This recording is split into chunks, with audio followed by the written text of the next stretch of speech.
손흥민의 2024년 선발 첫 경기가 패배로 시작하게 되었습니다. 토트넘이 25라운드 울버햄튼과의 홈경기에서 패배해버리면서 다시 순위가 5위로 내려앉게 되었습니다. 최상위권 팀에게 패배한 게 아니라 중위권 팀에게 패배하면서 이런 결과라면 사실상 우승은 0.1% 확률이 아니라 0.05%라고 보는 것이 맞을 것입니다.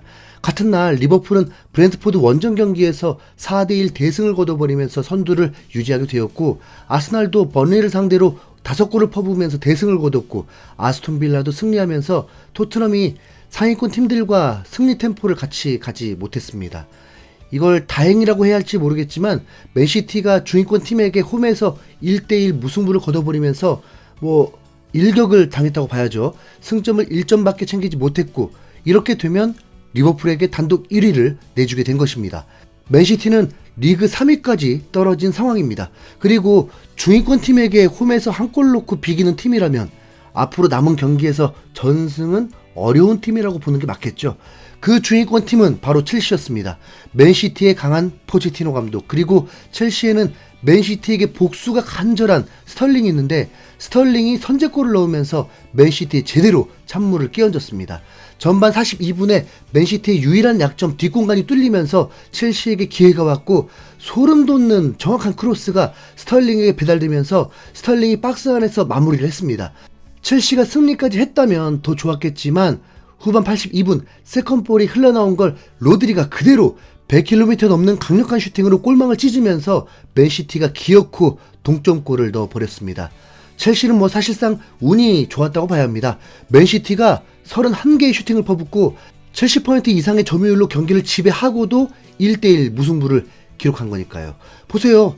맨시티가 우승 확률이 가장 높다고 전망하는데 이렇게 승점 2점을 잃을 때 토트넘도 승리를 했다면 얼마나 좋았겠습니까? 충분히 우승 도전 팀들과 경쟁을 할 수 있었으니까요. 하지만 냉정하게 토트넘은 이번 25라운드를 통해서 우승권 팀들과 차이가 있음을 확실히 알 수 있게 되었습니다. 대부분 전문가들도 토트넘이 홈에서 승리할 거란 전망이었습니다. 그런데 결과는 이변도 아니었고 경기력 면에서도 토트넘이 밀렸다고 봐야 합니다. 점유율이 맨시티, 첼시 때보다 더 높은 72%였습니다. 그런데 찬스를 잡은 건 눈에 띄지도 않았습니다. 오히려 울버햄튼이 12개 슈팅에 유효슈팅이 7개였고 훨씬 위협적인 상황을 많이 만들었습니다. 울버햄튼 윙어들에게 토트넘은 제대로 대응하지 못하면서 쩔쩔매야 있습니다.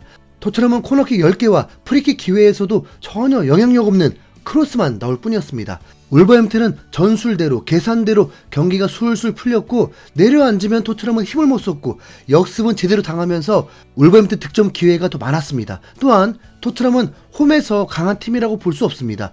벌써 홈경기 4패째입니다. 토트넘이 지금까지 6패를 겪었는데 홈에서만 4번 패배했습니다. 이 정도면 홈에서 강하다고 볼 수는 없죠. 실점도 8경기 연속이고 2실점 이상도 너무 많습니다. 어떻게 보면 이런 문제점이 많은데도 현재 상위권에 있다는 게 더 놀라운 것입니다. 그리고 가장 큰 핵심, 토트넘이 강했던 이유는 NG볼에 적합한 탁월한 윙백들이 있었기 때문이었습니다. 그 윙백들이 동시에 이탈하면서 토트넘이 원하는 전술이 제대로 이루어지지 못한 것입니다. 솔직히 이 정도로 다를 줄은 몰랐습니다. 쉽게 말해서 리버풀의 아놀드와 로버트슨이 동시에 빠졌다고 보면 됩니다. 전력이 확 떨어졌다고 느껴지죠. 리버풀은 이번 라운드에서도 로버트슨이 돌아오니까 아놀드가 빠져있더라고요. 로버트슨이 빠져있는 동안에는 아놀드는 모두 출전했습니다. 포로와 우도기는 공격적인 성향도 강하고 올 시즌에 이 두 선수가 동시에 이탈을 한 적은 아예 없었습니다. 팬들도 이 두 선수가 동시에 빠지는 게 어떤 의미인 건지 예측도 되지 않았습니다. 정말 토트넘이 이길 거라고 예상했었으니까요. 경기를 통해 보니까 그 민낯이 드러난 것입니다. 한국 축구도 윙백이 약한 것을 가장 아쉽게 생각하고 있었는데 토트넘도 윙백이 에메르송, 벤 데이비스가 나오는 순간 완전 다른 팀이 되어버린 듯 했습니다. 손흥민이 윙백까지 할 수는 없잖아요. 수비력만 보면 토트넘이 보유한 윙백들은 레벨이 비슷할 수 있는데 공격력에서는 우도기와 포로에 비해서 이 둘은 현저하게 떨어지는 수준이었습니다.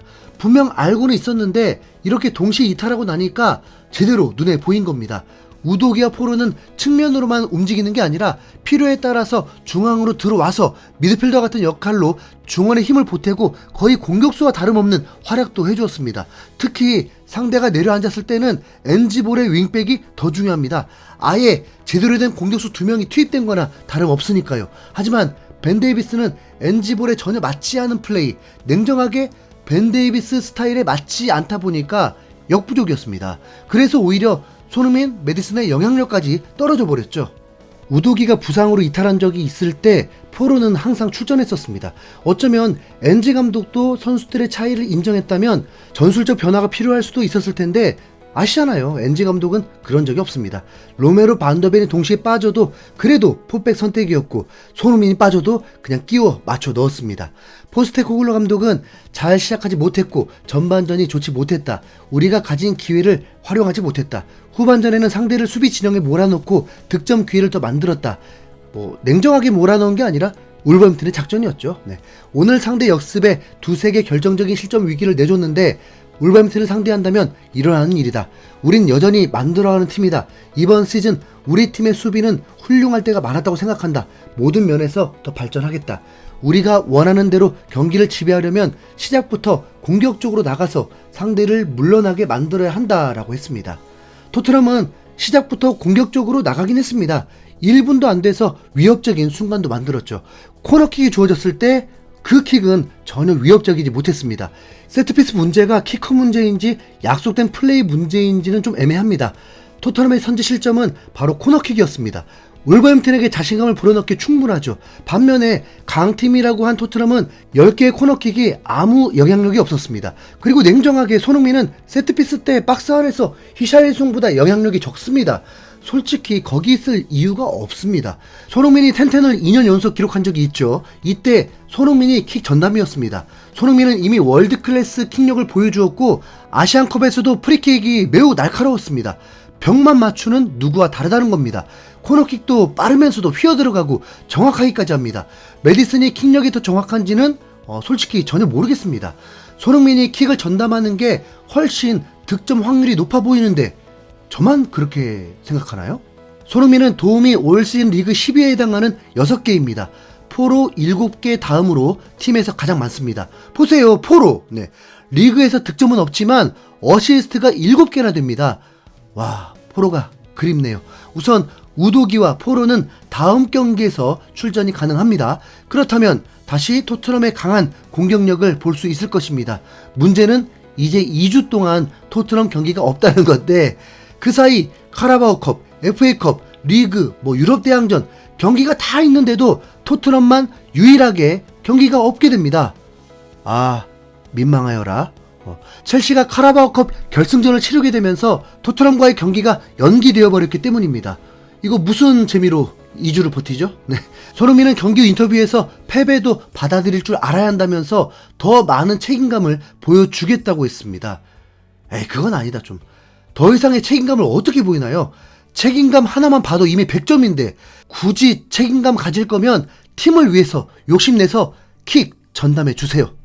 황희찬도 이번에 결정적인 상황에서 골을 못 넣으면서 좀 민망하게 됐는데 다음 경기에서 명예 회복하길 바라고, 황희찬은 경기 후에 손흥민과 함께 뛰는 것은 영광이라고 했습니다. 울버햄튼도 유럽 대항전 4전권이 있습니다. 쿠나까지 돌아오면 울버햄튼 분명 강하다고 느껴져요. 토트넘이 다시 한번 일어설 수 있기를 2주 후에 응원하고 황희찬도 득점 5위권까지 갈 수 있기를 응원하겠습니다. 손흥민, 황희찬 파이팅! 이상 흰수염고래였습니다. 감사합니다.